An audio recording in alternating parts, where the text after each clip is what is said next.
mentioned about being united as being one of the conditions. In today's world where the people on the Aqidah and the right knowledge are the minority, what are the guidelines around what we can unite with and what we can't unite with people? How can the unity be achieved? Khwani, the unity is to be achieved as follows.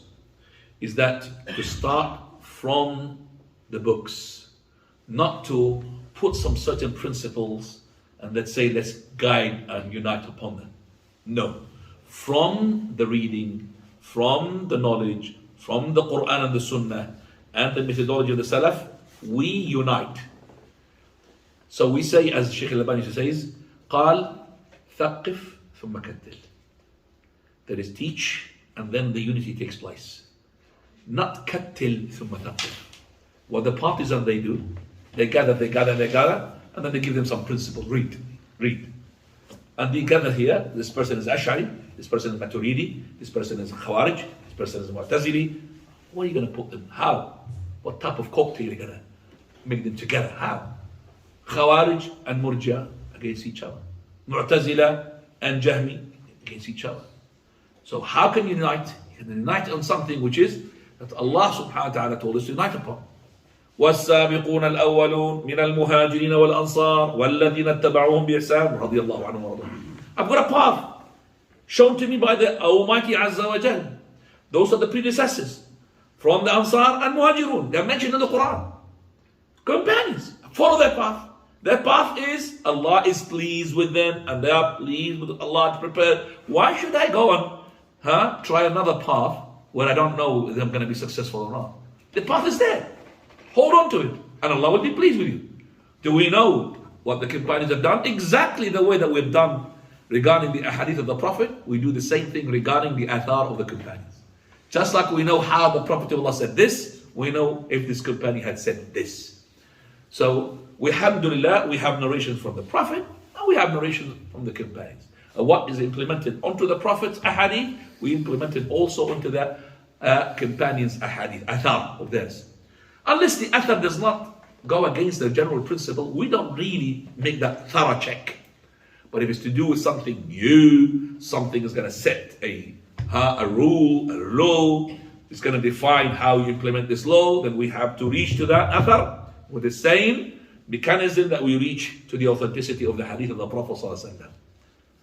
We have to do that, otherwise we can't really make a proper deen. I can give you lots of examples regarding this issue. For example, cutting the hand. Okay? Allah says in the Quran, وَالسَّارِقُ وَالسَّارِقَةُ فَاقْطَعُوا أَيْدِيَهُم. Male thief and female thief, cut their hands. Now, I don't know where to cut. In Arabic, the hand is from here all the way to there. That's the hand. To cut from here, I only have to reach to the implementation of this amputation of the hands at the time of Umar. So, need for me to go and reach that, it has to do with authentic chain. To implement the understanding of the ayah. Because it's important. Otherwise, I could just amputate from whatever I want, which is not correct. And plenty of examples like this. Wallahu a'lam. Biology, there's no harm if I differ from you regarding putting the hands after ruku like this, or putting the hands like this. Because each one has got his own proof. You say to me you're wrong, and I say to you you're wrong. But I don't really dispute with you methodology-wise, brotherhood-wise. Okay, you got your proof, I got my proof. But I don't say that you are a Bazi or an Albani. Each one is your own proof. This is how it is. We tolerate these differences, like at the time of the companions, they had the differences. Aqidah-wise, manhaj-wise, it was the same. In terms of rule-wise, ahkam-wise, it's different between them.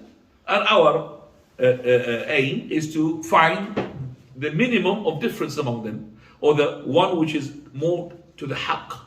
Okay?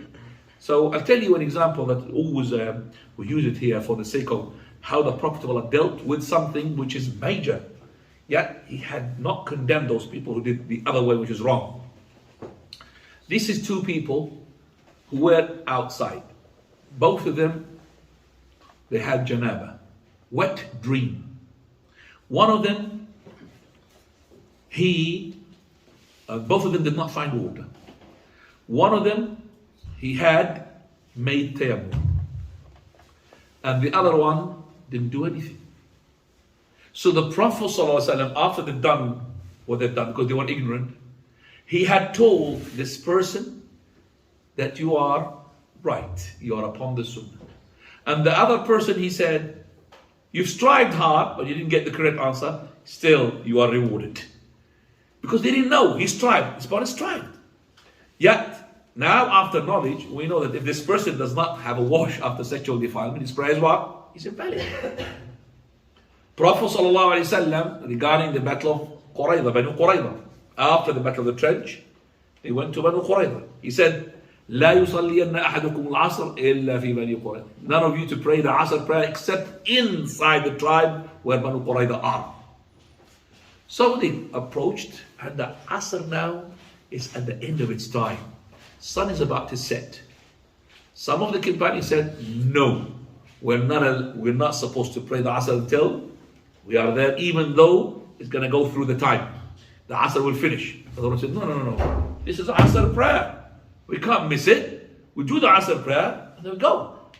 So which one is correct? Yeah, the one who says they prayed the Asr, or the one and disobeyed the Prophet ﷺ because they did not pray the Asr inside Bani Qurayza, or the one who had passed the time of the Asr, yet they prayed the Asr inside Banu Qurayza, but after the finishing of the Asr time. Which one is correct? First one or second one?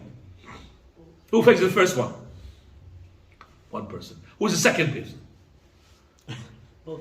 Only two options here. Okay, three options. Both of them. Both of them? Yeah. Correct answer is the first one. First one is correct. So the correct one is the first one.